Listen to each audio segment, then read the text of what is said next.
Hi guys, so I just really wanted to, talk to you guys real quick. So, a soulmate for a season or a reason? Okay, so I just wanted your guys' input and your guys' perspective on this. And I thought I would share my perspective at this moment in time because all of our perspectives can change. It's not hypocritical. It can come with growth. So I'm shuffling, just automatic, isn't it? Yeah, so it's not that somebody's a hypocrite for changing their mind or something. Sometimes we grow or our point of view changes, our perspective changes and things like that. So I wanted to talk about a soulmate. Okay, so people can spend their whole lives looking for a soulmate, a specific soulmate, thinking, this could be the one, looking for the one. Maybe even somebody you shared a past life relationship with, they're just on the top there. So, yeah, and then it comes trust and faith there. So, yeah, they were just on the top. I wasn't pulling them or didn't plan it. So my views on a soulmate, what's a soulmate? So, a soulmate to me is somebody who can help us grow. Okay, we can have life partners who are soulmates, but I view my family members as soulmates, friends, anybody I've met through you guys who I talk to via email and stuff. I view you guys as my soulmates. This is because I feel like we can learn from everybody. I'm sure if there's many parents out there, they will tell you that you learn just as much, if not more, from your own children as they learn from you. I mean, we may teach our children to eat, to not touch things, to not cross the road and things like that. But we can learn a lot from our children as well. We can learn patience. If we need to learn that lesson as a soul, maybe you'll get a child who is maybe a little bit what some would consider naughty. So maybe you're to learn patience from that child, or just general things like that. Maybe if you have a difficult relationship with one of your parents, a mother or a father, I believe that we can learn and grow from that process, because we often want better for our children than we actually have ourselves.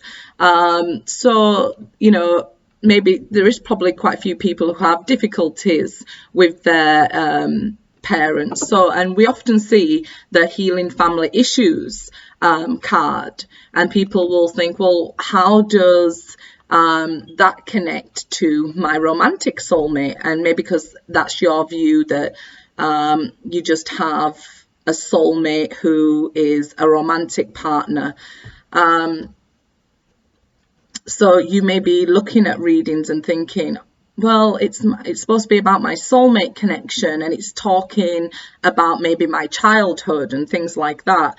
And there could be issues with that soulmate that's still left unresolved, that you can still learn from. I mean, sometimes people will cut out their parents, and I'm not saying that's wrong or right. I'm saying, as an example, some people will cut out their parents, and maybe it's still like unfinished business.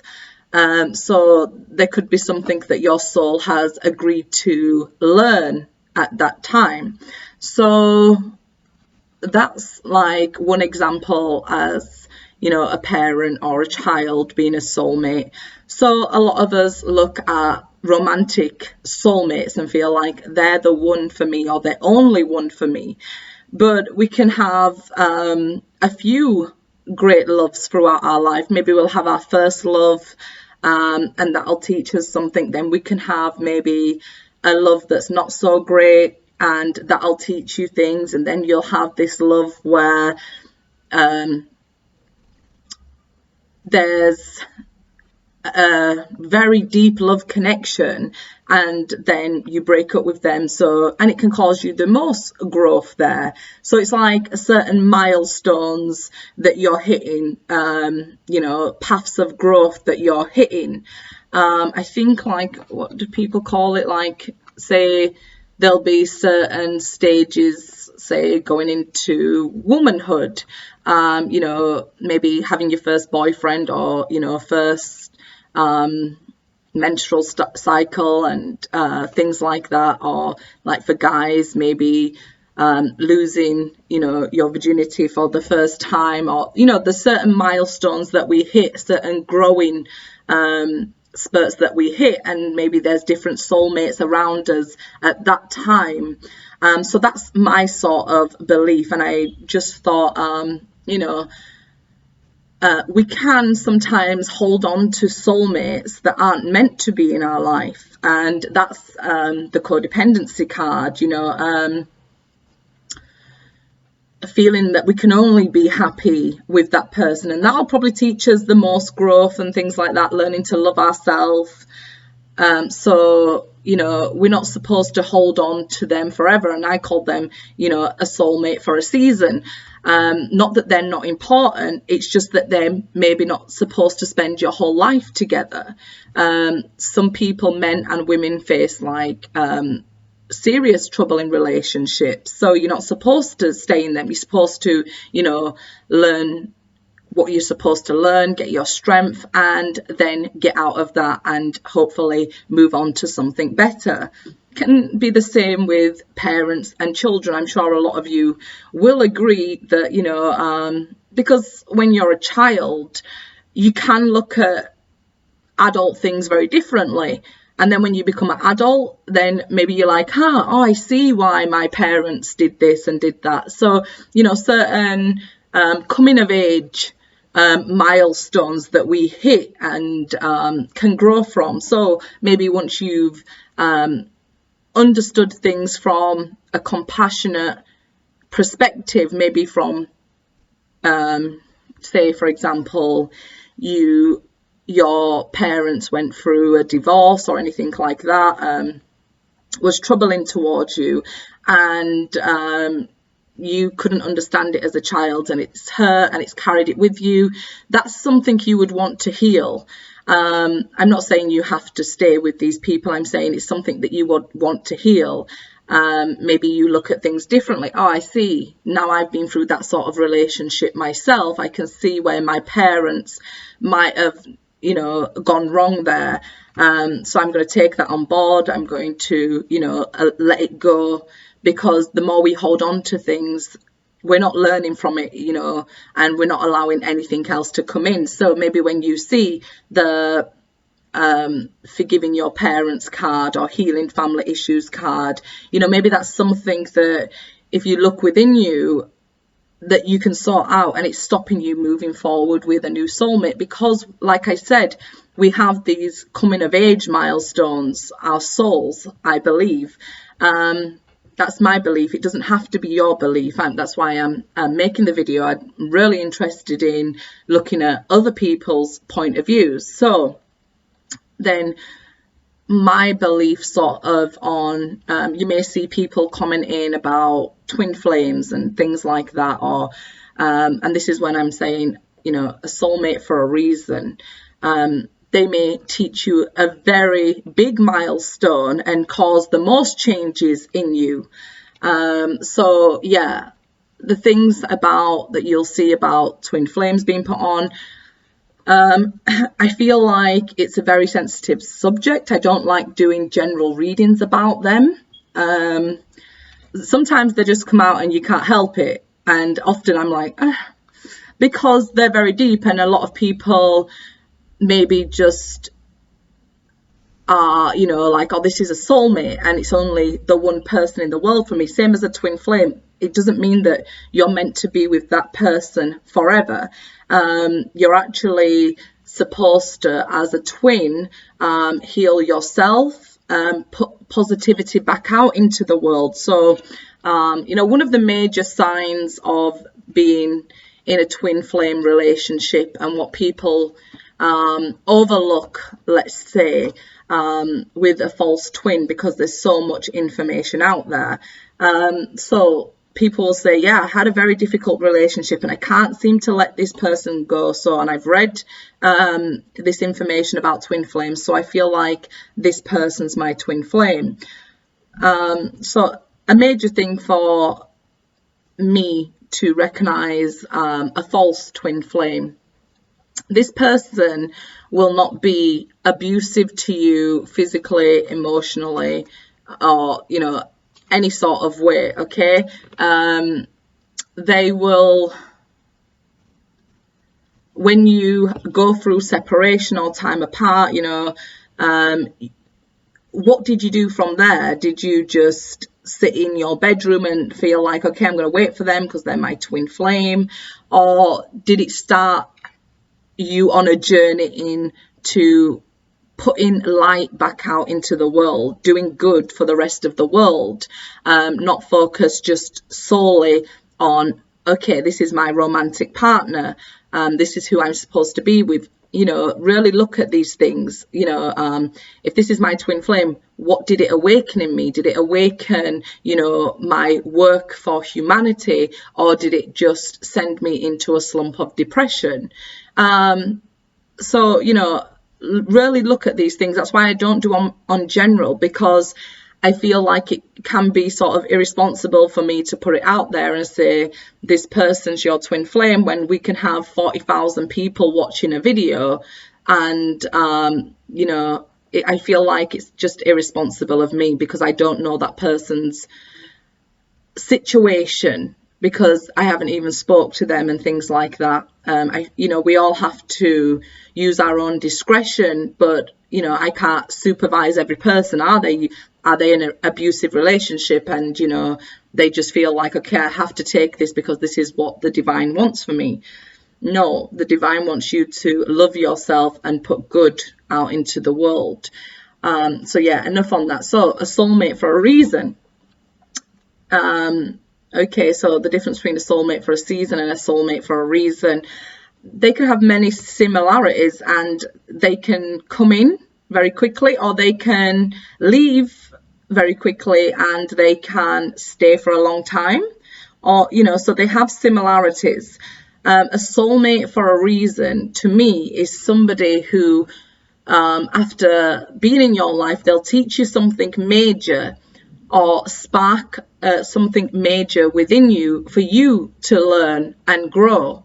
So a soulmate for a reason still doesn't have to stay around forever, you know. So the way, if you're looking at this as, oh, this is my soulmate, so this is the only person I can be with in my life, it's not always the case. And that's the thing about general readings. When it says, yes, this is your soulmate, it probably is your soulmate. I believe, you know, somebody in the corner shop can be your soulmate, because I believe a lot of people can teach you something.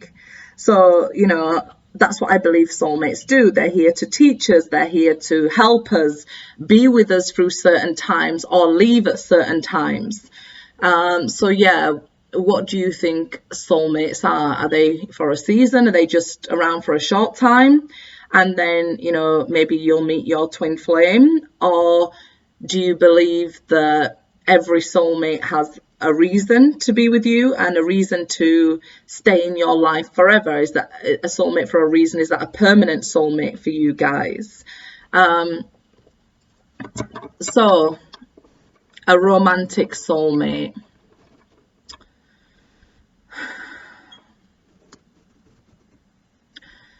Do you believe there's just one person out there you're meant to spend all your life with? Or have you changed your opinion on this? I'm trying to think far back to see if, like, when my opinion or perspective changed on this. And I think, like, I've always felt like, unless I was in my very early teens, that I would feel like, oh, there's a soulmate for me to meet. I think as soon as I had my children, I was like, I knew, like, oh, they're my soulmates. And they bring me joy, they bring me tears, they bring me stress, you know, all of it. So yeah, I definitely, and I learn so much from them. I grow, we bounce off each other, we have conversations. Obviously my kids are older now, so you know, they've got their own personalities developed, and we can, like, one's religious, one's not so religious, and you know, so it's like that. They're very, very different. So I like to hear all their points of views here. And I think, like, what are you looking for in a soulmate? I wanted to make a separate video about this, but I'll just say it now. Like, I've been manifesting, but because things have been drawn to me, I've been carelessly manifesting. Like I said the other day about my phone, I kept saying I want a new phone, and then I had to get a new phone, maybe not in a nice way. So when you're manifesting a soulmate, do you really think about what you want? You know, when the desire strikes, are you following through with what you want? Are you going to write it down on a piece of paper? How does it work out with you guys? You know, the visualizations, the affirmations. What do you feel like works for you guys? Maybe somebody in the comments can get some help there, or maybe even me. Like I said, I learn from everybody I meet. There's not a person that I've met that I haven't learned from. Like I said, you know, somebody can teach me patience, somebody can teach me virtues, and I really like to look at things that way, so I can grow from it. You know, I don't just dismiss people and think that, oh, I can't learn from them, they don't know as much as me, or something like that. No, I don't dismiss people like that. I truly believe that everybody I meet, you know, will teach me something, and I think that's got a lot to do with listening as well here. So I guess, seeing as I've touched the cards, you know, should I do a read? I don't know. Okay, you guys let me know what you guys think in the comment section, and maybe I'll post another reading for soulmates, guys. It was just on my mind, so I thought I'd talk to you guys about it, because like I always hashtag, you're my soul family because we met, and I read all the comments. So you are teaching me. I am growing with you guys as well. Okay, so you're always commenting that you learn from me. I learn from you guys as well. You know, different perspective, different points of views, and things like that. So yeah, I really do thank you guys. I'm grateful for you guys, honestly. So yeah, let me know what you think in the comments, and maybe I'll do a reading now on soulmates, as I am, you know, that's just what's downloading into me today. I've been sat here this morning, and this soulmate thing keeps coming up for me. So you guys let me know what you think, guys. Good luck.